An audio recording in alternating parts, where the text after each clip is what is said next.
Hey losers, I'm Coral. Welcome to my channel. I just got scared by a pincher bug. It's pincher bug season. There was one crawling on this pile of my books and I almost touched it. And, Anyway, I usually read things that are creepy because I like to be creeped out. I just don't like to be creeped out in real life. So if you're into that, welcome to the party. I am here today with the books that I'm planning on reading, hopefully in October. I've got a mix of things here. I don't know, I just had a lot of ideas in my head about what I wanted to read about this month. Ooh, I should read a fall book. I should read some dark academia books. I need to finish the series. I've got a few copies from publishers that I've gotten recently that I'd really like to read and put a review out on. So I don't know, I've just got a lot going on. I have arcs I need to read. I just don't have enough time to do all the things that I want to do. First though, let's talk about this book. This book, the author asked if I would like a copy of it.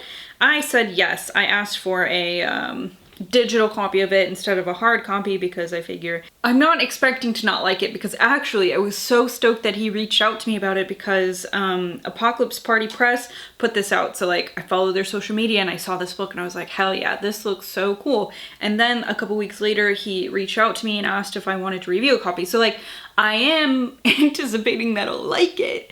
But I asked for a digital copy, and then that way, if I don't like it, I don't have a copy I need to get rid of, and if I do like it, then I can support him monetarily. So this is called Eradicator, and it's by David Simmons. The synopsis says, in the NICU, she holds the most fragile lives in her hands, but something inside of her is breaking. She's only 24, but between the drugs, the impulsive hookups, and the growing paranoia, her life is unraveling fast.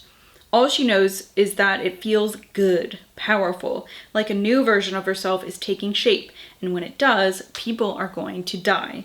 So yes, Apocalypse Party is like a press that I constantly keep my eye on. They are a press that is putting out books by authors that really like to push the limits in a way that's not just disgusting on purpose, disgusting to make somebody feel sick. It's more sometimes it's like that, but a lot of it I feel like is psychologically disturbing. And that's, I guess, what I'm into. So that is Eradicator by David Simmons, and that is something I'm prioritizing this month. I also have some art copies, like I said, I need to get to. I'm not really sure what I'm gonna get to first. Two books that I requested, The Good House and Moonflow by Karella. Moonflow is about a woman who makes her living growing mushrooms. When a bad harvest leaves her in a desperate fix, the lure of the king's breakfast, which is a mushroom, has her journeying into a vast uncharted woods where it grows. As she descends deeper, she realizes she's not alone. It says it's kind of a trippy book. I mean, if she's eating weird mushrooms, who knows what's gonna happen. So I was first, when I saw this at first, I was like, ooh, what a cover. It's very eye-catching. Then the author, Karella, she is behind the, what is it called? The Midnight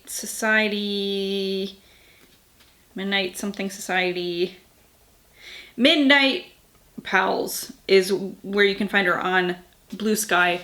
But when I used Twitter years ago, she would post these fake conversations. Are you afraid of the dark style, right? Where these authors would meet Lovecraft and Stephen King and I don't know, laymen and people like that, right? And they would have conversations with each other and they were always so fucking hilarious. So I'm really excited to read a novel by her. This is published by an imprint of Orbit Books, so that's where I got this, from Orbit. Thank you so much. Then I was able to snag a copy of The Good House by Tananarive.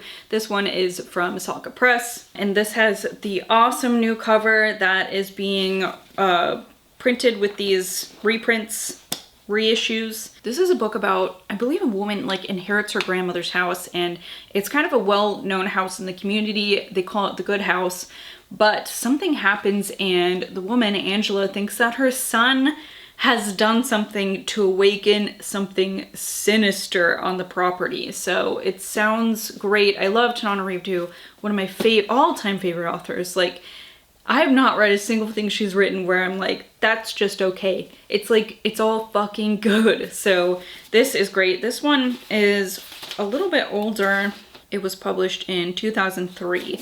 So, oh my God, that was more than 20 years ago. Like I said, this is from Saga. Thank you, Saga Press. We're really excited to read that. Then I've got a few things, like I said. First, I really want to read this in November. This is The Black Hunger by Nicholas Pullen. This came out last year around this time, I feel like. Maybe, I don't know, maybe I'm wrong. But this is a historical horror story. It's about this man who is like writing his last testament before his death. It also seems like there's this thing called the Black Hunger, and I don't really know exactly what it anticipates, but it says the Black Hunger can never be satisfied. So I don't know if this man has it and he's like trying to get his story out before he dies or what, but I've been really intrigued about this. I actually ordered this copy from what's that company? Like Blackstone. It's a book company from the UK, like a bookstore. Blackwell's, maybe Blackwell's, is that it? Because I loved the UK cover of this. I've also got this new release, or newish release. Okay, I heard the author say this word. I think it's Katabasis, not Katabasis. I'm pretty sure that's what she said. She said like, she thought also that it was Katabasis, and then she found out the pronunciation was not that. I think she said Katabasis. So I'm going to call it that. Maybe I'm wrong. That would be so funny. So this is Katabasis by RF Kuang, who is so smart. She's so smart, and I'm really excited to read this. This is a book about, I think they are students or former students, but they are trying to save their professor from, or is it more than one person? I don't know. Alice, it says, is trying to save her professor from hell. She's trying to rescue him. So I'm not really exactly sure what that entails, but it sounds really cool. I mean, obviously you get images of like Dante's Inferno and things like that. So I don't know. There's two people on this cover, so maybe it's a duo. I'm really in the mood for some creepy stuff with academia vibes in the fall. So that is hopefully going to satisfy that itch. I'm really trying to, in the new year at least, I don't know what the rest of this year will be like, but I'm trying to read like one nonfiction a month. I think that would be great. I obviously, like, I am currently in a state of learning shit right now as I am still in school, but I'd really like to just keep learning, continue to learn shit. And I think that's something that people kind of stop doing at some point in their lives.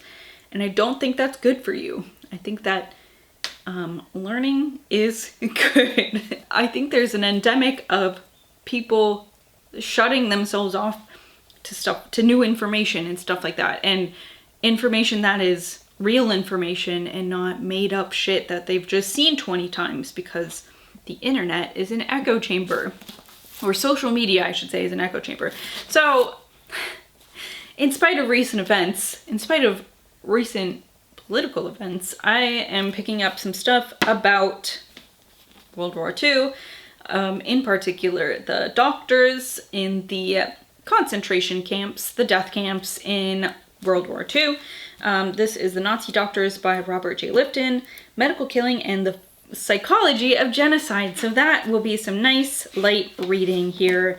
Yeah, I have had this for a couple years, and it's just like, it's a big book, it's nonfiction. It takes me longer to read a nonfiction, but I feel like it's really important, and there are some really frightening parallels between what's going on here in America and what went on in Germany during the Third Reich. So it is important that we learn these things, especially also, you know, also in regards to learning shit. It's like, how do you,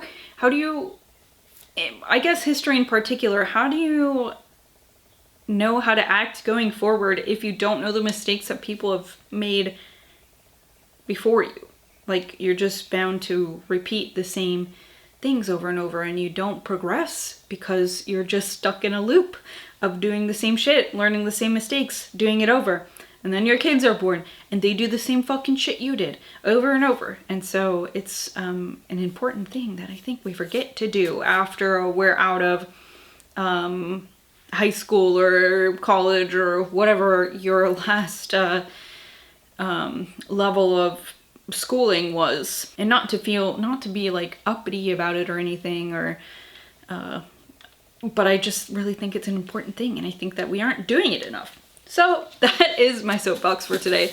I do have one more book though that I'm really hoping to get to in November, and that is Don't Fear the Reaper by Stephen Graham Jones. This is the second book in the Indian Lake trilogy. This follows My Heart is a Chainsaw. I've read Chainsaw twice now, and I just really need to finish the series, and I want to finish it, and why haven't I read it? Ridiculous. All right, crew, well, that is what I have planned for November. As always, I'd love to hear any thoughts you have on these, if you've read any of them, what you have planned for yourself for November. Do you get like the mood where you're like, or the, I don't know, inkling to be like, I'm only going to read books set in the fall this month?